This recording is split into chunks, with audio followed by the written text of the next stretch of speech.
കാർത്തിക നക്ഷത്രക്കാർക്ക് ഈ വിഷു സംക്രമത്തിന് ശേഷം പൊതുവെ അനുകൂലമായ സാഹചര്യങ്ങൾ കൂടുതലായിട്ട് ഉണ്ടാകും. നിങ്ങൾക്ക് പുതിയ ജോലിയിൽ പ്രവേശിക്കുവാൻ അവസരമുണ്ടാകും. നിങ്ങൾ ആഗ്രഹിക്കുന്ന രീതിയിൽ കർമ്മരംഗത്ത് കൂടുതൽ ഗുണകരമായിട്ടുള്ള നല്ല മാറ്റങ്ങൾ വന്നു ചേരാൻ ഇടയുണ്ട്. നിങ്ങളുടെ വിവിധ പരിശ്രമങ്ങളുടെ ഫലമായിട്ട് സാമ്പത്തികമായി നേട്ടങ്ങളുണ്ടാകും. കൃത്യമായ കണക്കുകൂട്ടലുകളുടെ ഫലമായിട്ട് ദീർഘകാലമായി ചിന്തിച്ചുകൊണ്ടിരിക്കുന്ന ലക്ഷ്യങ്ങൾ നേടിയെടുക്കാൻ അവസരം ഒരുങ്ങുന്നതാണ്. കച്ചവട രംഗത്ത് പ്രവർത്തിച്ചു കൊണ്ടിരിക്കുന്നവർക്ക് വലിയ നേട്ടങ്ങൾ പ്രതീക്ഷിക്കാവുന്ന കാലമാണ് വരുന്നത്. വിദ്യാർത്ഥികളെ സംബന്ധിച്ച് നല്ല ഉയർച്ചയും പുരോഗതിയും നേടിയെടുക്കാൻ അവസരമുണ്ടാകും. ഉപരിപഠനത്തിൽ ആഗ്രഹിക്കുന്ന ലക്ഷ്യങ്ങൾ നേടുവാൻ അവസരം ലഭിക്കുകയും ചെയ്യും.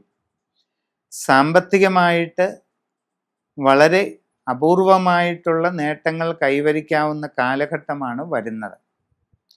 ജീവിതത്തിൽ നിങ്ങളുടെ സ്വന്തം കഴിവും പരിശ്രമവും കൊണ്ട് വലിയ ഉയർച്ചയും പുരോഗതിയും നേടിയെടുക്കാൻ അവസരം കിട്ടും. നിങ്ങളുടെ ബിസിനസ് മേഖലയെ കൂടുതൽ വിപുലീകരിക്കുന്നതിനും നിങ്ങളുടെ കസ്റ്റമർമാരുമായി ഊഷ്മളമായുള്ള ബന്ധം വർദ്ധിപ്പിക്കുന്നതിനും തികച്ചും പുതിയ സംരംഭങ്ങൾ തുടങ്ങുകയും അത് വിജയിപ്പിക്കുന്നതിലൂടെ വലിയ സാമ്പത്തിക പുരോഗതി കൈവരിക്കുകയും ചെയ്യുന്നതിനൊക്കെ സാധിക്കും. കുടുംബത്തിൽ പൊതുവെ സ്വസ്ഥതയും സന്തോഷവും നിലനിൽക്കുന്നതാണ്. നിങ്ങളുടെ ജീവിതത്തിലെ ദീർഘകാലമായുള്ള ലക്ഷ്യങ്ങൾ നേടിയെടുക്കാനുള്ള അവസരമുണ്ടാകും. ജീവിതത്തിൽ ഉന്നതമായ സ്ഥാനത്തേക്ക് എത്തിച്ചേരാനുള്ള അവസരം വന്നു ചേരുന്നതാണ്. വിവാഹാലോചനകളിൽ ഈ വർഷം ആരംഭം തന്നെ തീരുമാനമുണ്ടാകാൻ സാധ്യതയുണ്ട്. സന്താനങ്ങളുടെ കാര്യത്തിൽ വളരെ സന്തോഷവും പുരോഗതിയും കൈവരിക്കാൻ കഴിയും.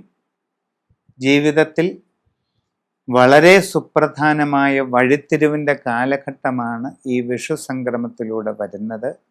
വ്യക്തിപരമായി നിങ്ങളുടെ ജനന തീയതിയും സമയവും അനുസരിച്ച് സമഗ്രവും സമ്പൂർണവുമായ രാശിചിന്ത ചെയ്ത് ഉചിത പ്രതിവിധി അനുഷ്ഠിച്ച് മുമ്പോട്ട് പോകുന്നതായാൽ എല്ലാ രീതിയിലുമുള്ള ഉയർച്ച നേടുവാനും സാധിക്കും.